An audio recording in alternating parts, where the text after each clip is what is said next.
This is what we're starting off with, you guys. What's going on, you guys? It's Ariel here. Welcome back to the Gamers Respite. I have not only my bestie, my moderator, but we have cosplayer, we have content creator, we have a spicy human being, Sergeant Meow, aka Cody. How are you, my dear?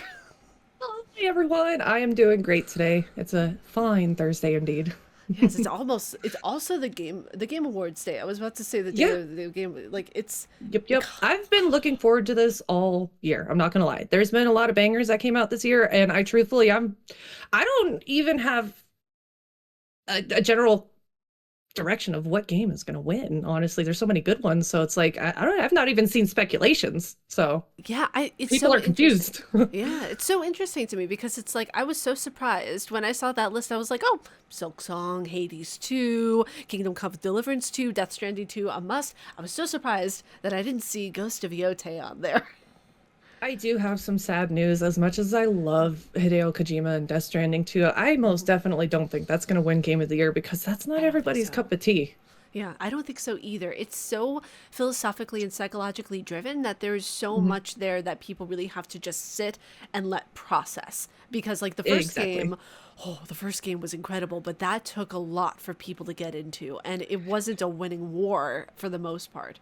Well, for the most part, because people want to sprint through the game first. And like this game, Death Stranding was different. It wasn't a slow burn. It wasn't let it marinate. It was you need to literally take it step by step. You need to enjoy the cutscenes. You don't need to rush it.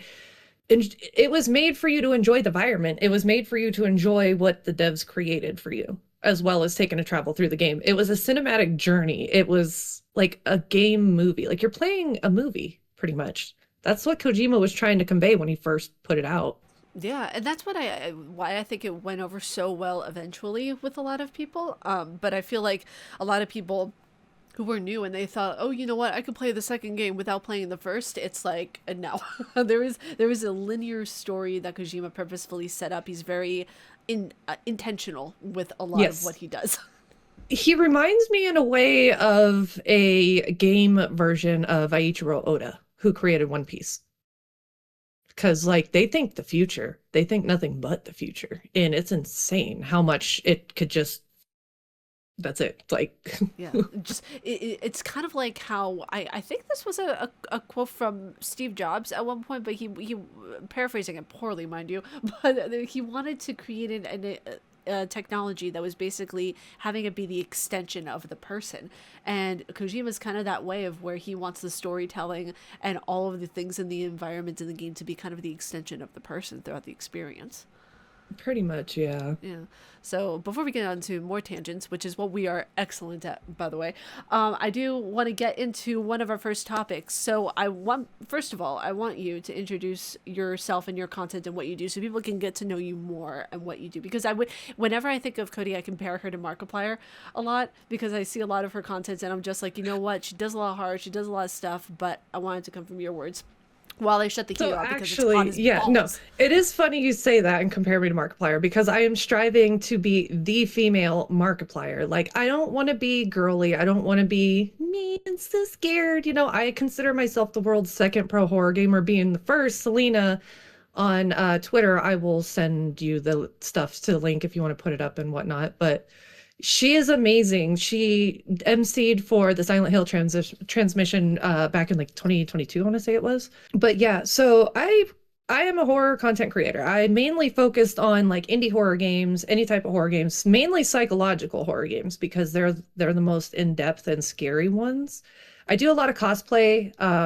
I tend to do cosplay more towards the winter time because where I live, it's unbelievably hot, and wearing any type of cosplay will have me passing out in mere seconds. So yeah, I do cosplay, I do content creation. I pretty much just love to play video games and make people laugh. I've always had this weird way of interpreting games, so I figured why not put it on the internet and see what people think about it, and people enjoy it. I mean, I created Clan Patat, and I got such a community. I got it tattooed. I absolutely love that so much. And you We're have potatoes. Yeah, you have created such like just one hell of a community. And I remember even when I was first interacting with your stuff, and we actually interacted with one another, I think on accident. We were talking about Silent Hill, and of It all was. things, and the thing that I think really solidified our friendship at least was Silent Hill, was horror games, and that is such a way of bringing a community together. Which leads me Hmm. to my first topic that I want to talk to you about because I saw the new Silent Hill trailer, and I'm not excited. Like I am one of those people that when you talk to me about Resident Evil and the movies, gotta roll up them sleeves because you're gonna be here for a while. Like I need to know your thoughts about what you thought and where your thoughts are going with most of this because I have some stuff to interlude with. It had potential.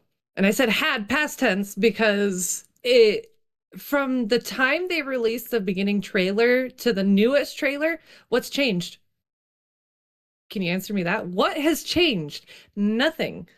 I feel like Christoph Gans didn't want to do this again, but everybody forced him. Was like, "Oh my God, it's a lot of money right now. You could do this. You get your name back out." Like, no, not everybody is out there for the cash grab, clout, name, and exposure. Sometimes people want to do it for the art. And when he made the first one was immaculate. But like I said in your chat that one time, which we could elaborate on later, anything with the Revelations tags sucks, in my opinion. And that goes from Hellraiser to Resident Evil Revelations with the games. But if you want to talk about that later, we can. It'd be a fun debate, honestly. Because I've actually never seen Hellraiser Revelations. I just refused to watch it because they didn't cast Doug Bradley as Pinhead. But no, I feel that. back to Silent Hill. Yeah, the James actor, if you can hear barking, I apologize. My dogs are going a little crazy right now. Oh no, I can't. It He's doesn't pick old up. and senile, but so if they would have kept the original actor that decided to play James as the way he normally looked and not made him look the way he did in the movie, he would have actually been an okay James. The hair doesn't match. The suit doesn't match. Or yeah, suit, because James is an office worker. He was wearing like khakis and a button up with like a windbreaker, and this dude's wearing like a paisley black on black dress vest with like a blazer on, or like some windbreaker blazer on top of it, and he's driving a modern Mustang. Yeah, I know, right? It's like what? That one set me off the most. And then on top of that, like when they showed the Pyramid Head scene where he's like reaching through the bars for the prison part or whatever, they literally just, you're not supposed to see his head sticking out like this. It's supposed to be down onto his body. Like he has a pyramid style head. Like it, they put like just a black sheath cover. You could see the material movement around the neck, and it's just like, It's supposed to be a little more immersive than that because you're not supposed to even know that he's human at all because he's not in a way. He's a personification of what James's ultimate. he's a Just personification of guilt yeah, exactly, and he's a personification. and Yeah. sexual tension, but Yeah. Give me 1 second. My dad is going upstairs, and I need to make sure that he's okay. Give me 1 second. You're I'm good. so sorry. you're good. She left me with you. New Silent Hill movie's gonna suck so bad. I hope, Ariel, when you're going back and you're watching this, you agree with me. I'm looking forward to the other installments. This movie's gonna ball. You're gonna have a nice little message to come back to when you go to edit. I walk into chaos. I love it. No, You but left me alone. unsupervised.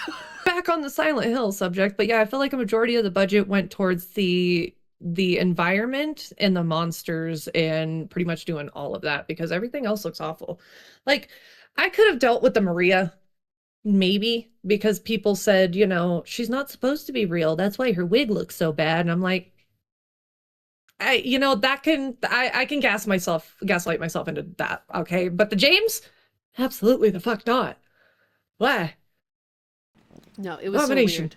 It's my whole thing is that if you're not going to at least try to make an effort to make the world a little bit like what the game is, just the effort, just put it into what, like, that's why fan made projects are so fantastic because they put the effort Konami's in. notorious for not listening to their fucking fan base. We'll just say that. They don't care. They just want to put out what they want to put out.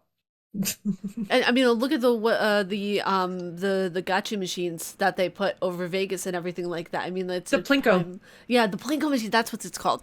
You know, that's just a prime example because I remember even covering that years ago when we were all still begging for a Silent Hill remake back then. Exactly. And That was right after PT was canceled and everyone was losing their minds and grasping at straws and we're like, can you give me something? And they're like, Plinko machine.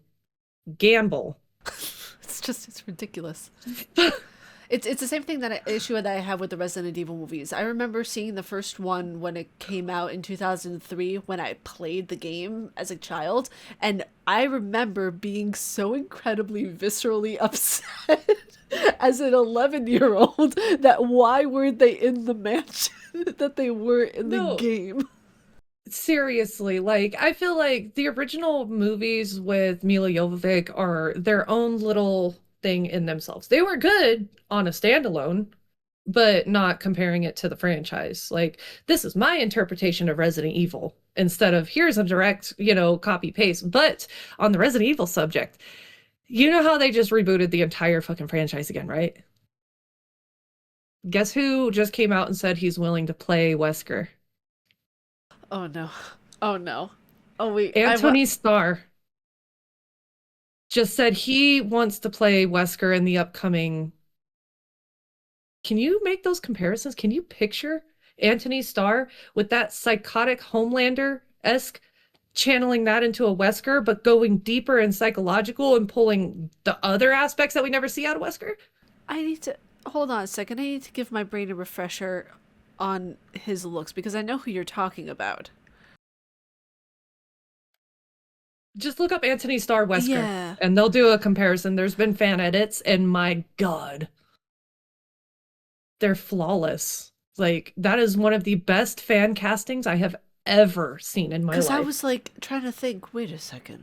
That's not who I Homelander, the think boys. it is. Yeah, the boys. That's exact. Yeah, it's interesting because like that. Oh, Nelly. Yeah, you see it? I think he would play Wait, like a wait. 210% accurate Wesker, but not only by looks, but the psychological shit of Wesker. At first, I was thinking of it because I was thinking of his part in The Boys, and I'm thinking this guy as Anthony Starr. I don't know, but I'm looking at the visual representation. I'm putting it up here for those of you who want to see it. This works. This works. It's unbelievable how great the fan casting was, and not only the fan casting, but the actor himself wants to play him, and it's perfect too because they don't have any new people to play Wesker, but they have somebody willing an open schedule. So there is a high chance this might actually happen. Which is odd that the fan casting and the actual casting coincide and do that, nice little dance with one another. So Very rare. We almost had that for One Piece. yeah, almost, almost. The live action for Dr. Correa, we almost had Jamie Lee Curtis, but she said unfortunately due to her scheduling she wouldn't have been able to do it. But we got someone better that I didn't even think of. We got Katie Seagal. Oh yeah, that's right. I forgot. And I was like, okay, I'll give it a chance. I love Katie Seagal, and I think she'd do a great Correa, honestly. Both of those women are fucking flawless.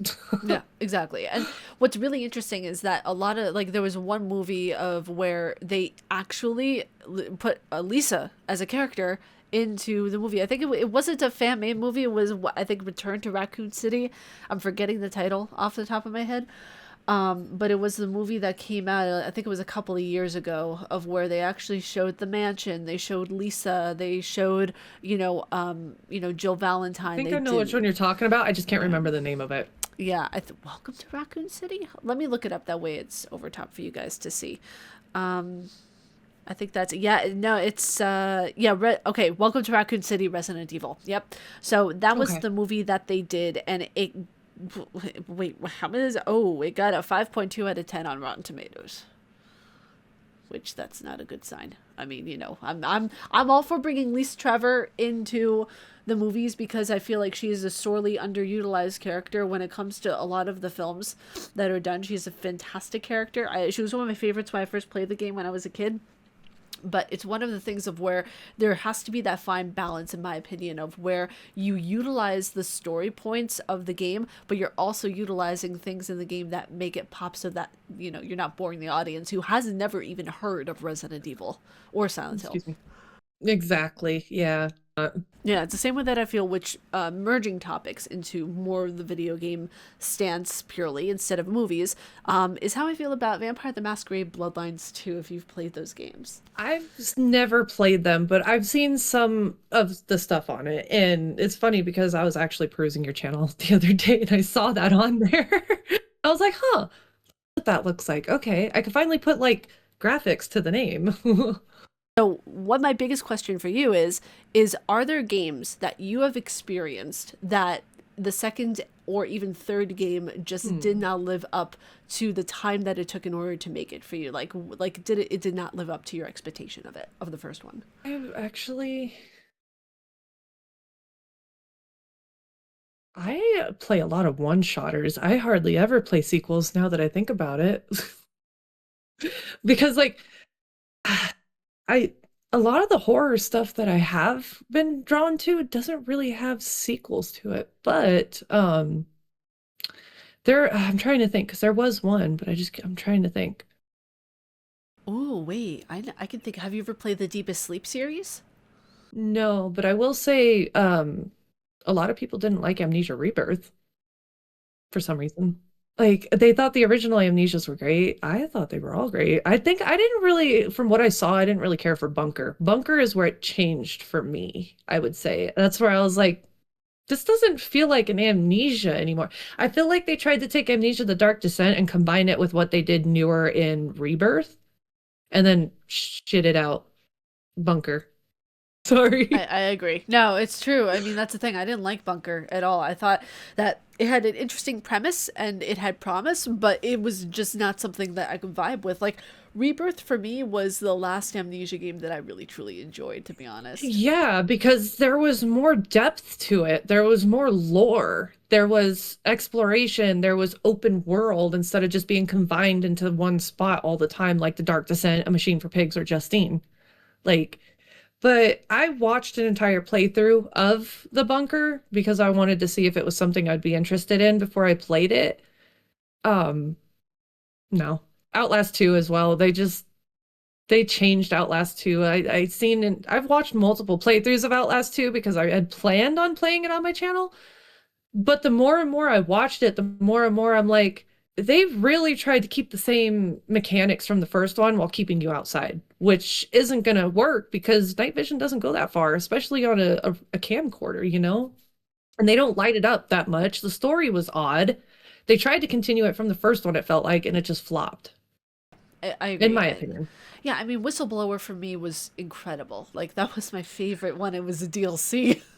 I've not played Whistleblower yet, but I do want to. I am interested in that one because I feel like I would get more lore on the Wall Rider project and stuff from the So first good. one. So Oh my God. Cody, when I say that I have never wanted you to play something more than Whistleblower, it is incredible. Like, it will have you shitting your pants in the best way possible. Oh my God. bro, to watch my entire playlist of Outlast and my playthrough of Outlast, not only can you see my growth from episode 1 to the last episode in my entire setup, but you could see me shitting myself more and more each time. It didn't get easier, it got worse. What I love, though, and this isn't a spoiler for Whistleblower, but I love the fact of where in this one you really have to do call someone daddy. That's all I'll say.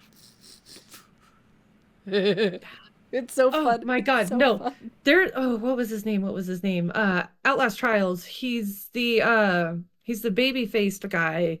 Has the sawed-off shotgun that comes around and he has the Bill Burr sounding voice.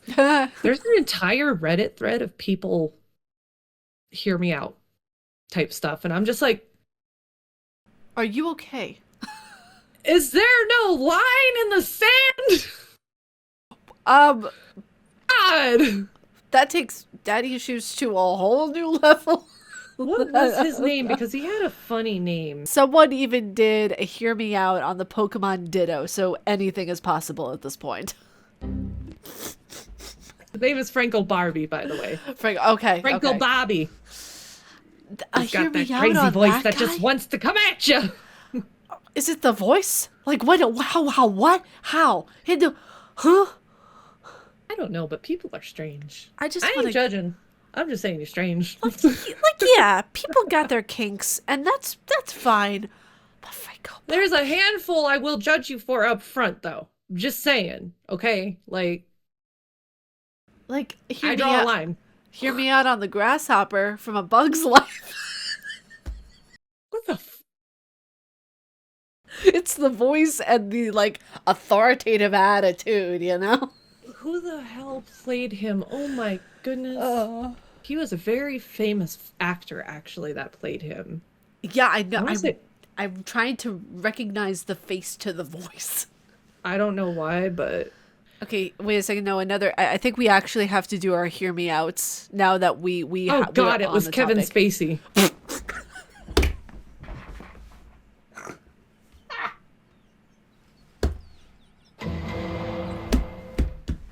Why did I hear me out to Kevin Spacey? Oh, fucking Kevin Spacey! Okay, wait a second. No, now we need to do a hear me out. Hold on a second. You're gonna do your top 5 hear me out game character, whoever it is, and then I'll do mine. I don't know about that one. I don't really have any hear me outs, honestly. Solus from Dragon Age. Hear me out, man. It's Bayonetta? Listen, bro. Okay. Lady. Oh, wait a second. Gyarados. No, I'm just joking. That one was a joke. That one was a joke. That one was a joke. Smash or pass, Ariel! The Snapple bottle! What? Did you just say a Snapple bottle? Oh my god, it's just looking at me, you know, that... Just everything. Listen, got curves. I think that's... She thick, though. Oh my gosh. We are derailing. Oh, wait a second. Tom Nook. Not into bestiality, but Blad from Elden Ring. Blade. Blade. Tell Blade and Iji I love them. Oh my god, no. I was just thinking about the Blade. Oh, It's yeah. just literally saying Blade in Australian. Blade. Oh, that sounds Scottish too. You're not going to unhear it. I'm so sorry. I actually need to take my inhaler now. Jesus Christ. Ditto is freaking so cute. So, Mimikyu is actually one of my favorite Pokemon. I've not seen any of the... I'm into Yu-Gi-Oh! If you want to see my Yu-Gi-Oh! Collection, I can bust that out and you post up, like, just flip through my binders and show you. I have them all separate. I have 3 binders of Yu-Gi-Oh! Cards. That's awesome, though. Seriously. No. I have 1 binder for Magic, 1 binder for Trap cards, and 1 binder specifically for my monsters, and I have them all separated from XYZs, Synchros, Monsters, Fiends, Fairies, etc. That's so organized. My brain loves that so much. Do you want to see it real quick? I do. I want you to show it off, and then we're going to get into Elden Ring after that. 1 second. I'll be right back. I got the basic folders because they're sitting on a shelf in a room that really doesn't have very many people coming through, so. But I will do a quick flip through of my monsters. So the first page we have right here are all synchros. They're white cards and they're really nice. And I think I separated, these are all the dragon cards in the beginning. I have a ton of dragon cards. Oh, Like, those look pretty. when I say I have like a ton of like I'm a huge nerd on the hollows too, obviously. Like some of these are actually worth a lot too. Oh no, I'm gonna have to fix that. But yeah, so then we get into machine fusions, and then the black ones, I really love the way the black ones look. They're kind of really clean. Those are XYZs. And then these ones, I need to learn how to use them, but they're link cards, but they're like monsters I could use a magic. Like, I don't know, it's strange how they did that one. And then some of the older ones I have are towards the back, I want to say. Also, for those of 'Cause you I who do are have- watching who are Yu-Gi-Oh fans and want to explain down in the comments to me, I would much appreciate that because I know nothing about Yu-Gi-Oh. I know a lot about Pokemon and Magic. So here's some of my old cards right here. This one right here is one of my favorites. It's Toon. It looks funny. That looks so cool, though. I love it. And then Lord of D, that is an extremely old one too. He's a dragon controller. I got a couple Toon ones. Summon Skull. This is my original Summon Skull from when it first like came out, and my goodness, like I'm trying to see, babe, can you? Aha. I have an entire Dark Magician set right here. So it starts Dark Magician right there, and where did all my other ones go? I actually have a little think we played them tin. yet. Huh? I don't know if we put them all in there yet. No? I don't think Grab so, the but tin. We have a bunch. Sorry, I'm gonna have my husband grab my tin real quick. He just got home. We are getting into So it. yeah, Yes. I have a tin that I put all of my specialty cards in slips in. Gold. And like it holds my dice because Yu-Gi-Oh comes with dice too. They never used to, but they started using dice recently. So I'm like, I'm gonna try to get into this more. Because like I haven't played Yu-Gi-Oh since like since the anime was still airing on. This is my special tin. That is so pretty. That is It's a little gold beautiful. tin. That thing was like $40. But these are all of my specialty cards. Ooh, okay, I love the I'm way you keep them starting. all sleeved and everything. Just beautiful binder behavior. Well, you got to, Yeah. These are my sleeves. Oh my god, that's so cute. I love the holographic thing. And then to flex 3 god cards. Oh my god. I heard that those were really good cards. Yeah, so if you even have these in your hands, because the attack and defenses are question marks, even if you have these in your hands, you win the game automatically. That's just That's the what I was most gonna say. obnoxious. I love it. I also, if you have all 5 of these cards in your hand too, you win. I don't know where the head went, but here's the 4 pieces of part of Exodia. Oh, that One looks of the so most cool. one of the most powerful beings in the entirety of Yu-Gi-Oh! So you have to play his legs separate and his arms separate and his head separately in order to get him. And it takes up all 5 of your monster slots because like you don't even have to play this. The god cards in Exodia are banned in tournaments. You can't use them. Yeah, because if you even have them in your hand, you can't win. There's no way to win. Wow, interesting. I wonder why they would make cards like that then in a game if you have no option of winning. The same reason they made the One Ring magic card, just to collect. You could use them against your friends. You could use them, in card shops that hold certain things if they allow it. It all depends on the rule setup, really. You know what? You're making me want to share some of the magic cards that I got and everything. That is, wait, is that a burger? It's a hungry burger. That is adorable.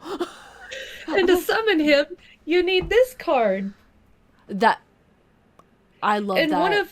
one of my most expensive cards here, because I own both of them, is Blackluster Soldier, which I think you would think is like super Elden Ring. That is so pretty. And the Ritual. These are original cards too, so these are actually kind of worth a lot. I need to sit here and see how much my entire collection was worth. And I'm sad because this card's slightly damaged, but like also have the original Jinzo holographic with his amplifier, which amplifies his attack and defense. That is so pretty.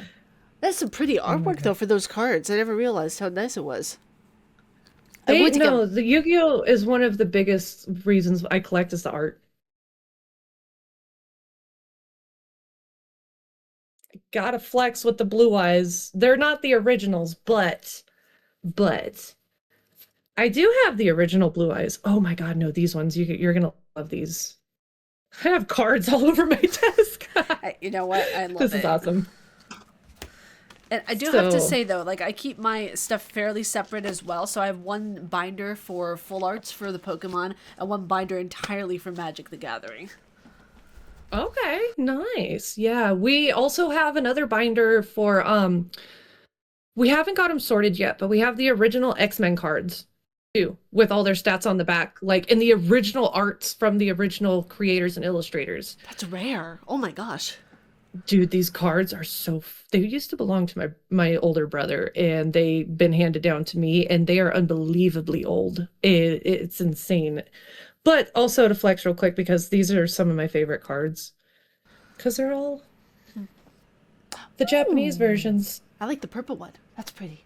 That I think is Red Eyes Black Dragon combined with Summon Skull. That looks like an You can tell how old my card is.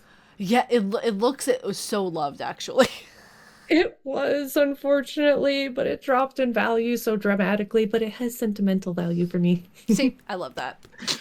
This one actually means a lot to me because this is what got me back into collecting this year. It's one of my favorite Pokemon. It's a full art for Gengar. That's beautiful. I always liked Haunter. Haunter is Haunter was so gorgeous. fun. He was just playful.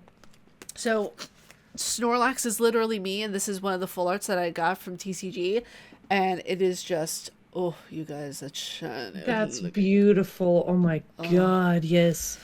And then because not only do I have the new versions of Blue Eyes White Dragon, I'm shaky by the way because of the caffeine, okay? But here's the Blue Eyes White Dragons, the new versions, but I also have the originals with the original Ultimate. The differences in the art though That are you know what? crazy. That is insane, actually. It's like the differences you see like along the years with Pokemon and everything, how they just improve Yeah, the art. yeah, Yeah. exactly. Like how Pikachu used to be this round little thing, and now Pikachu has depth to him. Smash or pass. Oh my goodness. So this one that I'm about to show you, actually, it comes with a funny story. There is a collection that you can get a very expensive card that is the chase card, and it is a gold like a Goldeen type situation, but it's a full art Goldeen, and it's also an illustration rare.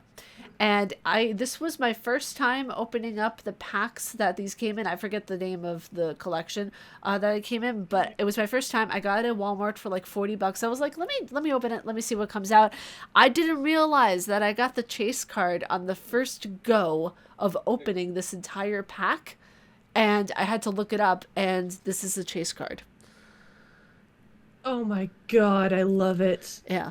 It's a not a Goldeen, it's a Magikarp where it's just it's that's the chase card for that set. And I didn't even realize I had the chase card in my hand until I looked up and I saw Pokerev's video and they're like, a fucking fish is a chase card. I'm like, excuse me? Amazing. Amazing. And let's see This one is also, these ones are hard to find too. These are what the cards look like in the anime when they played them in the anime. I remember it So playing in the anime, yes. I have 3 sets of Slifer the Sky Dragon. So there's this one, there's my original one, and then there's the newer version. So Oh, very nice. Oh, the holographics on the new ones though, the prism is insane. it looks Speaking so of pretty. prism, if you're into the hollows and stuff, this one is Rudy Rose Dragon, but look at that. That's so pretty. That is so fucking It's beautiful. that prism is insane. Oh my god, it's like Like, multi-dimensional. and it's like a freaking rose dragon. That Send also it. looks like something from Blasphemous to a degree. It really does, like something you would fight, unfortunately, like the rose of the dead or something. Dennis Rosimus. Tedimus Rosimus. This one is the probably my favorite full art that I own, and it was sent to me for my birthday this year. And it's Ghastly. Absolutely beautiful card. Oh my god. It is the Ghastly's little round self just I love how Haunter's in the background just reminded me of Magnemite. I got a 3D print of Magnemite for a dock stand for my Switch so I could swap the guts into it. I absolutely love that. And the thing is, like, even with like Magic the Gathering has some absolutely stunning cards. I just got the collector's edition for the Spider-Man version, and they had it just sitting, like one of them left, sitting in Walmart, hiding behind a deck of Yu-Gi-Oh! And I'm like, this is incredible. This normally goes for like $100, and I managed to like just snag it for 60. That's And I'm so insane. happy. And one of the cards that came in this pack is like, I'm guessing it's one of like the legendary full arts that you can get, and there are 3 of them. And I got the second one, and it's this Oh one. man, It's so pretty. that's beautiful. It's so And it's pretty. Black Cat. And also, I think that this reminds me of Nair Nair a little bit. This next one I'm going to show you, because it's just it's absolutely adorable. It's a Venom version of a kitty. Oh, it is literally Ner, venomized Ner. It is so cute. And honestly, like, you guys, like, I love showing off the cards. I love that we're getting a chance to do this, because like these are like our hobbies. Like, more recently, actually, for me, Magic the Gathering and Dungeons and Dragons. Heck yeah, yeah. No, we're gonna work on getting into D&D, but on our own time. We're not gonna tell anybody because as soon as we tell anybody, it's not their fault. But everybody gets overly excited and starts telling us everything, and I'm like, stop! I'm overwhelmed. Yeah, exactly. The And thing's so huge. That's what happened to me when I first joined in and created my character, which, by the way, vampire elf, hello. It's God. it's one of those things of where, like, it's, and you're right, like, it's not like a detriment to anyone. It's no one's fault. Like, you know, people are fine for doing it, but it's like, overwhelming you with information, trying to like, oh, you want to do this and you want to do this, and it's like, But it's information that I've held that, eventually, I'll use when I go to actually create my own characters. So it's just like, I'll take that and I'm just going to put it in storage right now. exactly. Let me just roll perception for a second. But Gonna pack up the Christmas decorations here. exactly. I appreciate you, by the way, showing me your collection. I loved seeing that. I love whenever people show me the things that mean so much to them because it gives me such an insight into who they are. Thank you for showing me those polls, dude. Magikarp was amazing. I know. Oh my god. I love Magikarp. I don't know what it is. A fucking fish. It's like the chase card for a deck. I mean, it's the most astonishing thing ever, but it's so fucking wholesome too.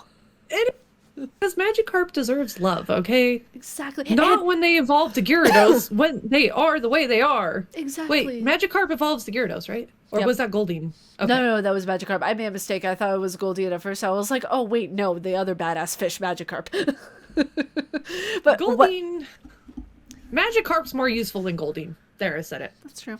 Fair take. A hill that we will die on. But one of the next topics I want to go into is Elden Ring, because as someone who is on my other channel, which you guys can go see right now, is my Souls and Souls-like channel, Huggable Hipster. As someone who is primarily a Souls and Souls-like creator, you took me by surprise with how quickly you were able to grasp and go like fire through Elden Ring. I was so fucking impressed with you. Like, can we just say how much, like, I'm not only just doing this to gas you up right now because I always will, but like how much of a fucking badass you are that you were like just doing all the things in Elden Ring. I had good mentors, to say the least, being one of them being you and the other being my buddy Josh, like there is something about Elden Ring that once I saw it, I was just like, that's a challenge I'm willing to die on. So I want to be that good. I want to do the get good, like I need to be able to play this game. So once I got into it, I just did the usual. I kind of went and started with the small enemy. I was like, okay, well, let's see what kind of stuff we're in for right now. And then I took down my first giant, one of the giant ones that walk around that, they're usual enemies. Yeah. And then my first boss was the Tree Sentinel, like everybody else. I was like, I need to get it. I need to prove myself like everybody else here in the beginning. But yeah, no, Elden Ring is absolutely stunning, beautiful. The mechanics are actually easy to grasp compared to a lot of other FromSoft games. I will forever say, and I was just thinking too, because like Armored Core was extremely challenging. And I thought more so than Elden Ring until I delved back into Elden Ring just now. And I'm like, no, Elden Ring... Miyazaki has things set up for a reason, and he tricks you. He makes you slow down. He makes you look at the environment. He makes you think. Because, like, if it's okay to mention my live stream, my Elden Ring live stream. Yeah, absolutely. The last stream I did with my buddy Josh. This is your podcast, sweetheart. Okay, like this is about you. He trolled the shit out of me. Okay. So he walked up to a door because we're currently, we finally made it through the subterranean shedding grounds, and we're making our way down to fight. I think it was either Malekith or the Frenzied Flame. I don't remember where we're going. I chose the Frenzied Flame route. The fingers, I don't want to be touched by the three fingers. Sorry. But it's fine. So we got past the sewers and we're now in the depths. We're back on the Erd tree. So I think we're either doing the stuff for Melania 2. I think that's might be what we're doing. But we're down there. And it's just, there's a section, there's a door. And he walked up to it and he sighed. And I was like, cool, a difficult section like we've always dealt with. And he moved to the left, knowing my ass was just going to keep running. And I don't think of these things that Miyazaki does. And I was like, okay, cool. I could just run right out onto the giant root, right? No, there's a space between the root and the fucking door. So what did I do? I fell. Jump here. I was like, oh, cool. Thanks, Josh. And he's like, I knew you were going to do that. And I was like, yeah, I know you knew I was going to do that. And I did. I love that too, because it's like the iconic pieces of like the Elden Ring and Soulsborne community of where it's just like you have someone who writes down a message, jump here, treasure here. My ass fell for it the first time when I played Dark Souls 1 Remastered. I'm fell like, for it in Elden Ring a good like 5 times before I'm like, I'm gonna put my own down finally. Oh my god. I actually went back to it recently and it's had a few likes, so I'm like, people listen to me. Holy shit. You guys, come on. I made it in the most obvious spot, and you think jumping there, but then again, I know jumping in the randomest spots can unlock the weirdest fucking things for you. Like, especially jumping in the sections you need to jump where you don't take the fall damage. It gives you false hope, okay? Yeah, exactly, exactly. And that's the thing too, of where like there will be certain parts, even in Dark Souls 3, of where you will have to jump in certain sections. I'm like, I'm so gonna take fall damage for that. But especially in the DLC, you have to jump in a certain way, and you have to jump down a certain like set of stairs, and it's like, how did I not get damaged by that? But like a piece of stone hits my head, and it's like, oh, I'm half dead. You know, you're like, okay, I think I can make this jump, and you jump and you just die. And you're just like, I'm apparently not supposed to go in that area because I didn't die to that fall just a little bit ago. So I'm curious. So you said that you were right at the boss battle for Malekith, you said, at the moment? I'm not sure, honestly. I don't think we're going to Malekith yet, because I know I need to get to the the crumbled Pharaoh Missoula for that. But I think we decided to do the quests and stuff for Melania because I'm just at end game. I'm pretty much done. I just need to wrap up a few extra optional bosses. Like we just went and got Moog. We had to summon in a blood build. There was literally one person there, and I'm like, this is either going to be extremely good or extremely bad because there's nobody else to pick up Josh. And he's like, summon him. And I summoned him, and he's like, dude, this guy's an entire blood build. He's going to do some damage. And I'm like, are you fucking serious? We get in there. This dude, like, almost one-shots Moog. Like, this dude refined his blood build to a T. Like, he didn't just one-shot him and take his whole health down. He did some damage on this guy, and it took us less than 5 minutes to get through the battle. Yeah, and that's what happens with a lot of builds. A lot of people will go in there. Nothing. You want to hear actually a funny story of me also in the same position? I was, the first time I was playing Elden Ring, right when the game comes out, I was basically like yourself. I was co-oping through the entire thing because I had not gotten good yet to the point of where I was confident enough to take on the game by myself. And what I'm confident in Armored Core by myself. I am not confident in Elden Ring by myself yet. No, like I wasn't either when I was first playing it. I was like, hey, to one of my friends, and you know, he also does streaming as well, Boss. I was like, can you help me and do this with me, please? And we went through the entirety of the game, and when we got to not only Malekith, because Malekith is a beautiful boss. It is absolutely, I cannot wait for you. Yes. Oh my god, I cannot wait for you to fight him. But when we got to a certain point in the game, and I just lost my train of thought.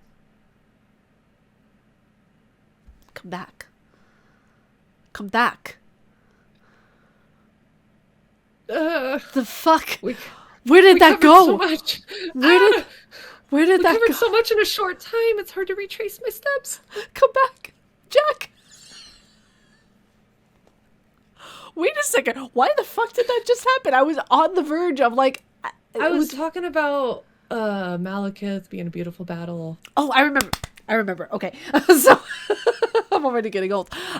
So we were in the Fire Giant. We were in that boss battle.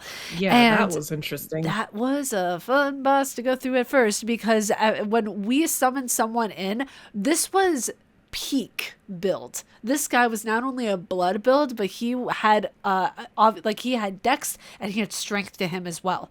So he was the entire fucking package. And when I went in there, and I was like, you know what? I'm the person that needs to stay alive, so I'm gonna go hide. You guys go over there and kick some ass.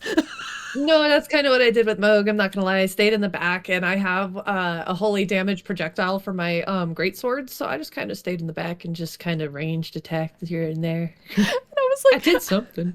I went over. I told Boss afterwards. I was like, I was just having my popcorn. I'm just like, pew. Stay over there. Holy water, bless thee. No. It was like, no, I'm not dealing with that right now. And it's like now, as you saw on one of the live streams that I did, I got through half of the game literally in like 3 hours.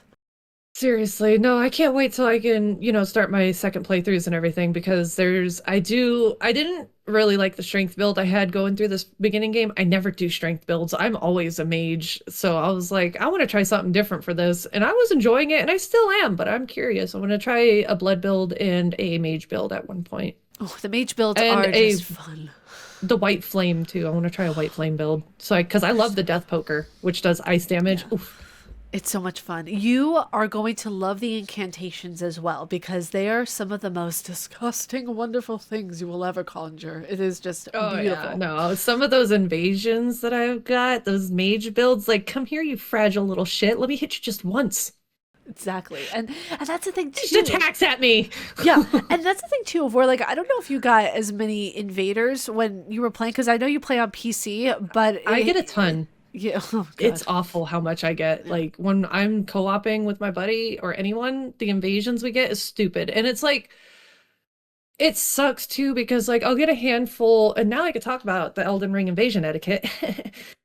I'll get a handful of people that will actually have proper etiquette and wait for you to acknowledge them or notice them and actually like, hey, let's start the battle. Do a bow. Do one of those, hey, let's start the battle that way. It's Elden Ring etiquette. Don't sit there and try to jump me when I'm not looking because that's not skills. That's not getting good. You got the upper hand because I wasn't paying attention. And on top of that, you're so toxic and you can't play and you can't get good at this game. You have to lead me into a group of enemies because they don't see you and only me.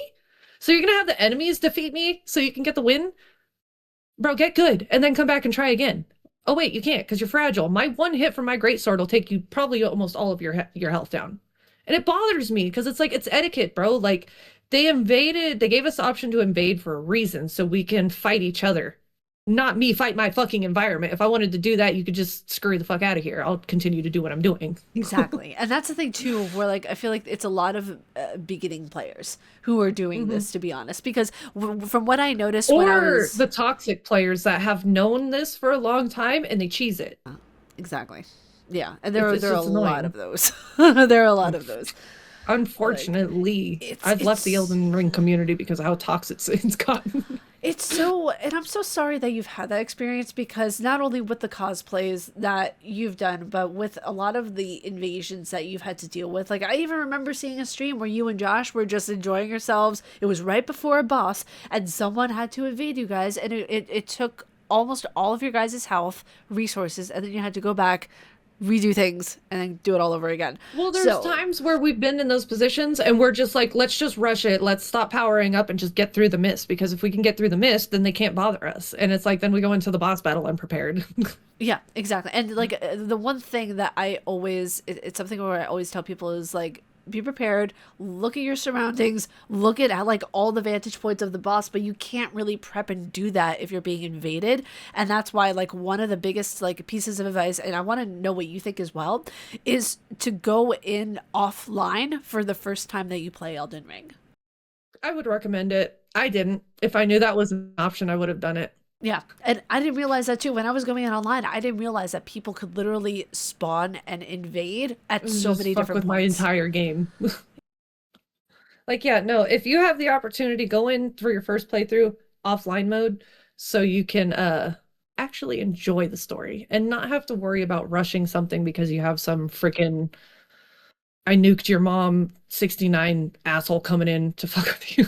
There was one guy though, his username was Jesus. I was like, oh, Jesus is in my game.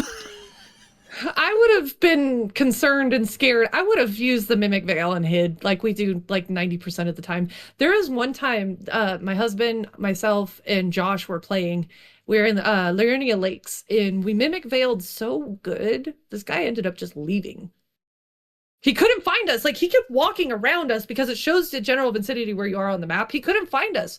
We got a statue and we were able to post up on like corners of the broken buildings in the lakes. So he couldn't find us. He got pissed and left. That's like Fortnite levels of hidden.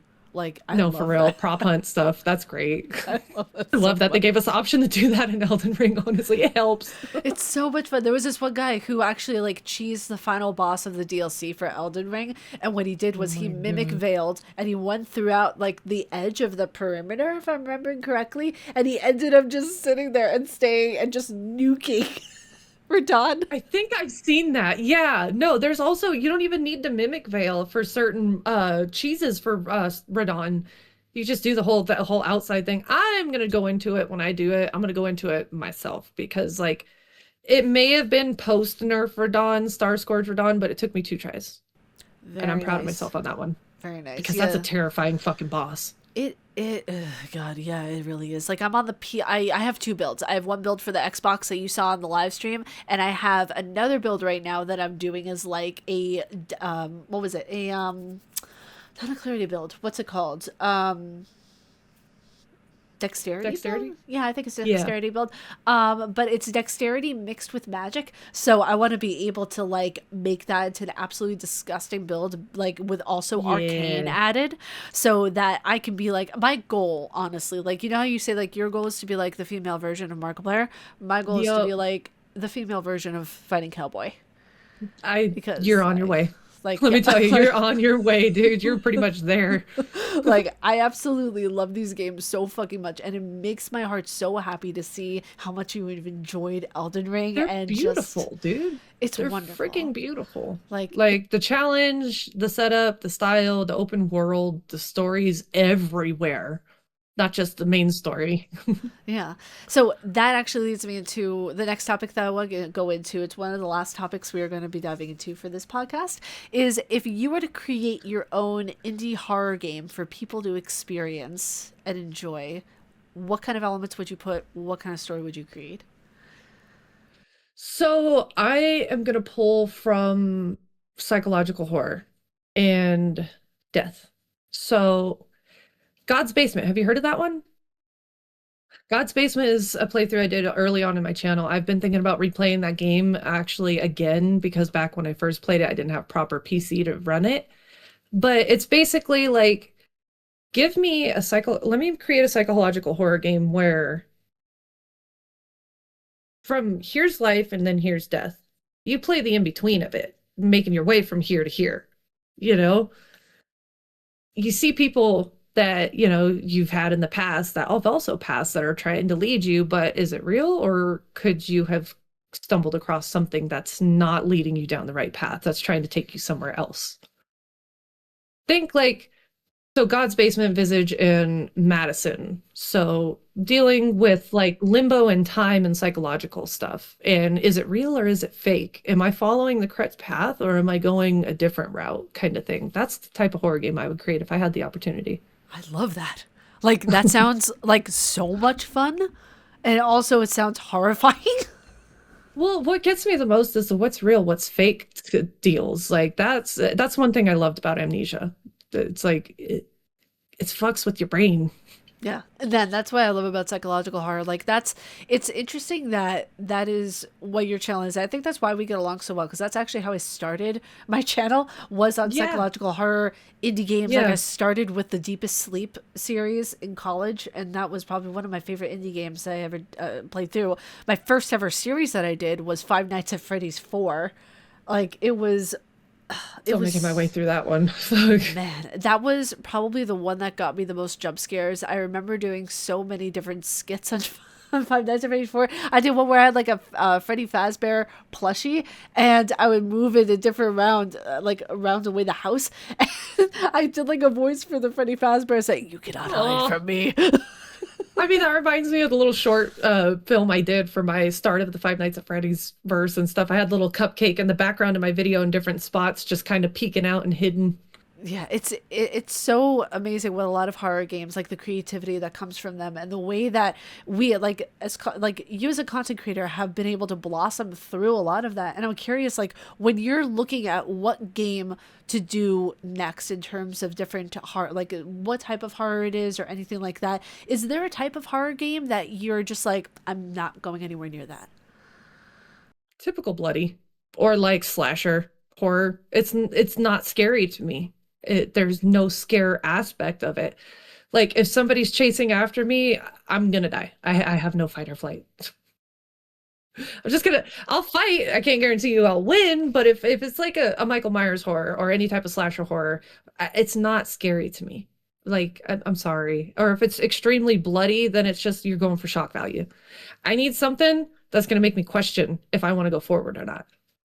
That's fair. I mean, like honestly, if you're looking for like a really good story, also I would highly recommend. And it is kind of blood. Well, okay, it is bloody, but it has a good story Fine. attached to it. It's like they make the gore the purpose behind everything that they're doing, if that makes sense. That's So, fine. Yeah. let's see. I could deal with the gore.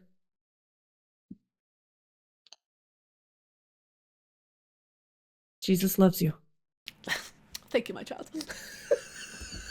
I was about to say before I was so rudely interrupted.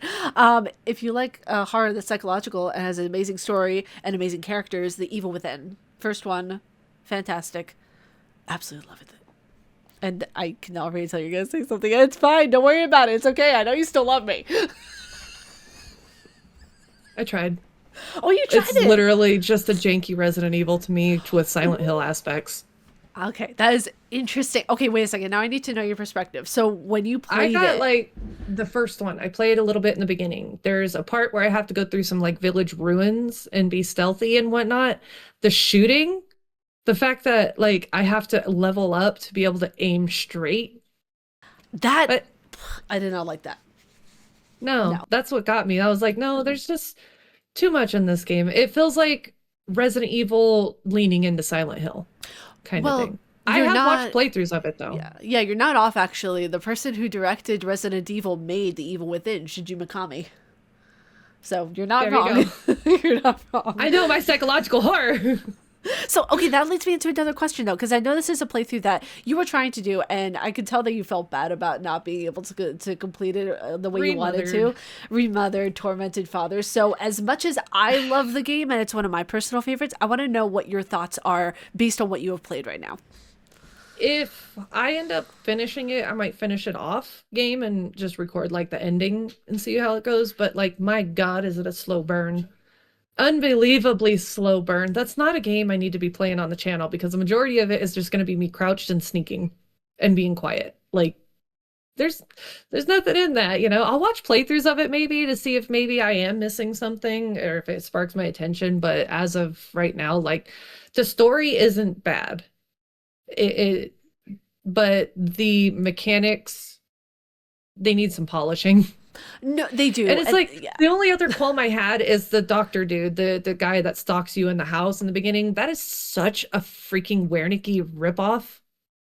It is a little bit, yes. And that's Like, it was one of those things of where like when I first played it a few years ago, I know that you saw the review that I did and everything, but when I first played it, I thought that it was really interesting the way that it was like kind of harking back to classic horror and everything. But when I look at it, when I look at it now with fresh eyes, it's just like that it's so finicky in the way that any movement that you do literally triggers the animation to just go after you. well, that and like they didn't use binaural audio. So, you know, I can't tell which direction those footsteps are coming from. They can be either right on the other side of this door or above me.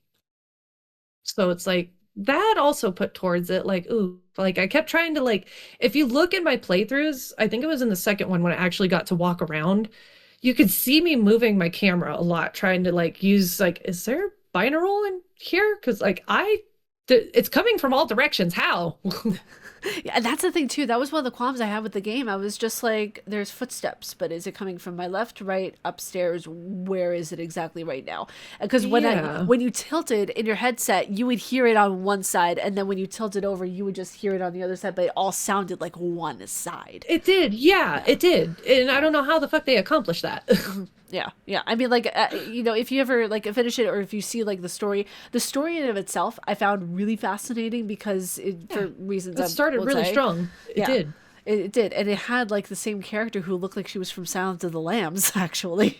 Actually, I did look that up. She was based off of it. So she was based off of Jodie Foster from Silence of the Lambs and like two other people, but they decided to go with the look of Jodie Foster from Silence of the Lambs for some reason. And I love it because she's one of my favorite, you know, actresses, as well as Silence of the Lambs is one of my favorite movies. And now, okay, so this last topic that we're going to dive into it might ruffle some feathers. It might, you know, make some bandages come off of their scabs early, but that's okay.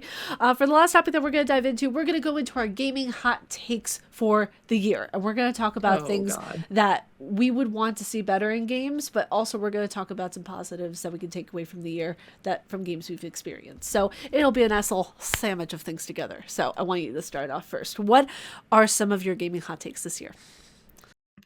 Stop with the fucking slasher games that are Dead by Daylight copy and pastes. Dead by Daylight is the only one that needs to exist. Friday the 13th sucked, the one with Jason, and then the new one that's going to be coming out is also going to bomb. Like they just don't work. I think there was a newer one coming out. I can't remember who they were basing it off of, but it was literally the same concept. The only other thing that was able to pull this off was the Outlast Trials because they didn't do a copy and paste of Dead by Daylight where you have 4 people and 1 killer trying to solve the same generators or getting hooked. In Outlast Trials, you have your 4 people, you have multiple tasks to do, as well as multiple crazies to watch out for that are set and released on a timer. So it's like they gave you like an obstacle course that you have people chasing you through. But just stop with the Dead by Daylight recreations. It's literally the only one that needs to exist. Dead by Daylight is perfect as is. Leave it there. Stop trying to create branches off of it. It's just going to bomb. Agreed. I can wholeheartedly agree with that hot take. Yeah, it's just, and to me, like, even with Dead by Daylight in itself, like, I've played it, I don't see the hype in it. I really don't. It's so repetitive. The killer community is toxic. They like to camp a lot, especially hook campers. I cannot stand hook campers. That and like people like to cheese glitches and everything, and it's like, just God, can we just play the game the way it was intended to be played, please? Do we have to? If you're gonna cheese it, can you go play something else? Yeah, like Dark Souls 1, where you can cheese the boss, and it's actually kind of rewarding to cheese the bosses. And it's okay to cheese the bosses because they left those cheeses in there for those who need it. Absolutely. Oh, and this makes me think of my hot take for the, which you saw, it just recently happened. Don't tell reviewers that they aren't finishing enough of the game. Let them do the game to where their embargo is, or to where they have enough time to finish it to, i.e. rolling credits. If they have enough time to do multiple endings, let them do it and stop fucking complaining at us. They'll announce it if they're going to do it, but first they need to get the initial review out. A re-review is okay. It's okay to have a different opinion on something later down the line. Thank you. I.e. Hollow Knight. Holy shit. People are still coming at me in the comments of where they're just like, you need to 112% it. Pfft, come on, seriously. No, do you know how long it takes to 112% Hollow Knight? It's takes long enough to 100% a game sometimes, you know? Like, my God. Like, it was so funny to me because I was actually gaslighting myself when I saw those comments because I was like, you know what?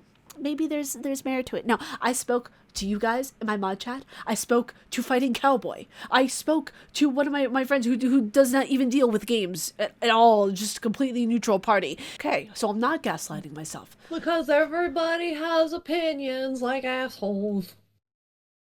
Except some of them stinkier than others. Yeah, but what I absolutely love is, like, I loved Hollow Knight. It has actually become one of my cozy games because I just love going in there and experiencing the music. Oh my God, the music is so good in Hollow Knight. It's so beautiful. It's soothing. It's pretty. And like, especially like the final boss battle, one of the chatters in the live stream actually said it was very Dark Souls 3 coded, and I'm like, oh my God, you're right, it is. It's like the music, like the OST, if you compare both Dark Souls 3's last boss and Hollow Knight's last boss, it is, ooh. I got a question for both of us.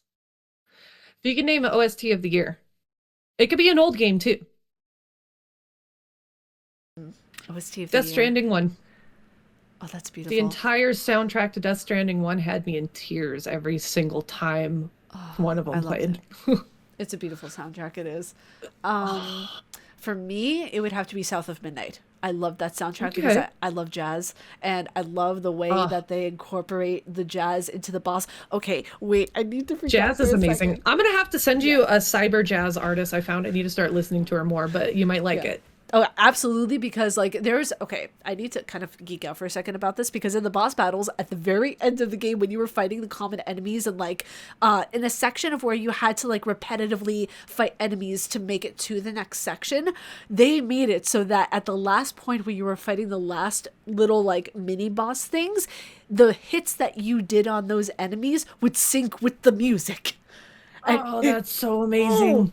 I loved it so much. It was so fantastic, and it just it made my heart so happy. And not only that, like the lore on Hug and Molly, Two-Toed Tom, like that was my personal game of the year. Rayman Legends did something very similar to that. They had every so often you would play a musical level where you would just run through it and certain things you would use as drums, but they did a certain level to Whoa Black Betty. And I was like, oh my God, Raymond, what the fuck? It was one of my favorite levels to play, but my God, it was like a speed run level because it was such a fast song. Oh, it's so good. It was It's good. I love when games do that. I love when developers get that little itch in their brain that they're just like, I want everyone else to experience this fucking itch. Especially when you sync up a good soundtrack to an epic battle. Oh, it's just gonna amplify the feelings everywhere. You're gonna get too fucking hype. That okay, Elden Ring's DLC, Shadow of the Erd Tree, Bale the Dragon has that. It is it's disgusting Oh, yeah. how good that boss is. It is It just is. the NPC that you can get to fight in there. When you go into that DLC, get that fucking NPC because he's like, I will. Bale! Oh, I know. I've watched it all. The whole curse you, Bale. It's just so good. I love it so much. Oh, you guys, we could talk literally forever about all of this stuff, especially Elden Ring, because we're both fucking masochists who love the game.